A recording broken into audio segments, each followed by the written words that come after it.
Oui, Madame la Présidente. Oui. Madame la Présidente, j'ai été expatrié, je suis là. En face de vous, Madame la Présidente. Ah pardon, Monsieur Voilà, Yelma. on m'a un peu expatrié du groupe. Madame la Présidente, pour mémoire, notre région Occitanie est la deuxième région agricole française avec plus de 78 000 exploitations recensées en 2010. Comme dans le reste de la France, plus de la moitié des exploitations a disparu en 30 ans. Selon les chiffres de la Chambre d'agriculture d'Occitanie, 5 exploitations agricoles disparaissent chaque jour dans la région. Les agriculteurs, et plus particulièrement les éleveurs, font face à de multiples difficultés. En dehors du contexte économique, de la concurrence déloyale ou de la pression administrative et normative, la crise de la grippe aviaire de l'an dernier leur a fait beaucoup de mal. Ce n'est pourtant pas fini. Malheureusement, la grippe aviaire a encore frappé dans le sud-ouest, ce qui a conduit à un abattage massif de palmipèdes étendu à 337 communes. Cette filière, par sa qualité et sa valeur ajoutée, pèse dans l'économie agroalimentaire, particulièrement dans le Gers, qui me tient à cœur. Il est à rappeler que le département du Gers possède 41% des exploitations ayant des palmipèdes. Les éleveurs estiment la perte à 120 millions d'euros et les trésoreries des exploitations ont déjà été mises à rude épreuve durant la première crise qui, à ce jour, n'a été indemnisée dans le meilleur des cas qu'à hauteur de 70%. De plus, la mise en application des mesures de biosécurité a engendré des dépenses importantes qui ont affaibli une fois de plus la stabilité des exploitations. N'oublions pas que cette crise touche aussi ceux qui ont des animaux élevés pour la viande dans les zones fermées, sans compter les poulets et pintades soumis à des restrictions ou encore le reste de la filière, couvoirs, attrapeurs, vaccinateurs, abattoirs et commerçants. Dans un contexte extrêmement anxiogène, cette crise sans précédent doit être traitée avec rapidité et justesse si l'on veut absolument éviter les drames qui, je vous le rappelle, conduisent en France au suicide d'un agriculteur tous les 2 jours. La pression financière est considérable, les dettes pèsent lourdement sur les entreprises, le quotidien est décrit par les agriculteurs comme intenable entre les appels des créanciers et la difficulté à faire vivre sa propre famille. En conséquence, Madame la Présidente, il est important, sans polémiquer, de rassurer nos agriculteurs qui sont nombreux à nous regarder aujourd'hui. De nombreuses annonces ont été faites aux médias, mais serons-nous capables de les réaliser? La région est-elle en mesure de faire l'avance immédiatement des indemnisations pour la filière en attendant l'aide de l'État? La région a-t-elle les moyens et est-elle en mesure d'obtenir des banques des prêts relais sans taux d'intérêt pour les exploitants qui subissent des problèmes de trésorerie? La région pourra-t-elle financer en partie, encore une nouvelle fois, le renforcement des mesures de biosécurité qui seront imposées aux exploitants suite à cette deuxième crise? La région prévoit-elle un dispositif pour indemniser les éleveurs qui ont dû garder plus de 81 jours les prêts agavés, ce qui a entraîné des dépenses supplémentaires en alimentation? La région va-t-elle mener une action pour que le reliquat des indemnisations, 30% de la première crise, soit versé immédiatement? Et enfin, la région peut-elle avoir une action en matière d'accompagnement psychologique des sinistrés? Voilà, Madame la Présidente, les interrogations de la filière, sans compter que beaucoup d'agriculteurs attendent encore les aides au bio de 2015 et 2016, aides dont les délais de versement sont tout simplement inadmissibles. Je vous remercie, Madame la Présidente.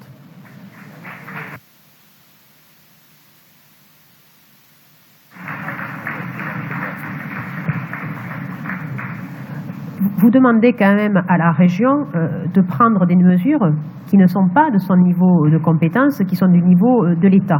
Pour ce qui est de la région, nous avions voté un plan global d'aide sur l'influenza aviaire en 2016 de 4,5 millions, dont 3 millions pour l'investissement. En décision modificative de novembre, que je crois que vous n'avez pas voté, nous avons rajouté 1 million d'euros sur l'aide à l'investissement. Cette année, sur l'aide à l'investissement, c'est-à-dire le financement des mesures de biosécurité, ce n'est donc pas 4 millions sur 2016, mais c'est 5 millions que nous mettons en œuvre. Également, nous avons mis en place un système de formation pour permettre, lors des vides sanitaires, d'avoir une meilleure prise en compte des techniques liées à la biosécurité. Et nous avons aussi financé, avec la région Nouvelle-Aquitaine, une campagne de promotion. Donc la région met en œuvre les moyens pour pouvoir répondre dans des délais très rapides. Et je vous le confirme, la région n'a pas de problème de trésorerie pour verser ces aides quand ce sont des crédits région. Et donc, il n'y a pas de retard de versement de la région sur ces crédits, ni pour l'influenza aviaire, ni pour le bio.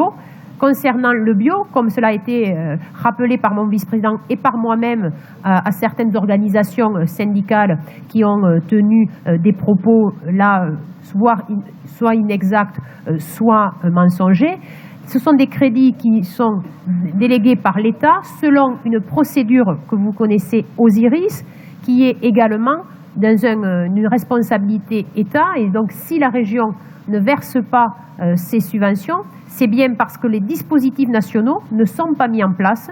Mais nous avons bien, je vous le confirme, Monsieur Yelma, et la volonté, voter le budget, là aussi que vous n'avez pas approuvé, pour mettre 5 millions d'euros pour aider les agriculteurs victimes de ce nouvel épisode de l'influenza aviaire, pour pouvoir qu'ils mettent leurs investissements en conformité. Et nous avons une réactivité également que notre très bonne santé financière et notre bonne trésorerie nous permet de répondre. Donc nous sommes en accompagnement de ces éleveurs dans la filière canard qui subissent en effet une nouvelle crise majeure, et nous avons demandé au gouvernement et particulièrement au ministère de l'Agriculture de mener toutes les investigations nécessaires par rapport au dernier épisode et au transport, comme vous le savez, entre le Tarn et le Gers de palmipèdes dans une période où je pense que plus de sécurité eût été nécessaire avant tout déplacement de bêtes. Et donc là, le ministère de l'Agriculture et la direction générale est en train de mener une enquête pour connaître les responsabilités et pour pouvoir finaliser un processus garantissant plus de sécurité. Donc voilà les éléments que je tenais à vous apporter sur l'ensemble des moyens qui sont à la disposition de la région, que la région met en œuvre de façon active, réactive et à une hauteur de l'engagement budgétaire nécessaire.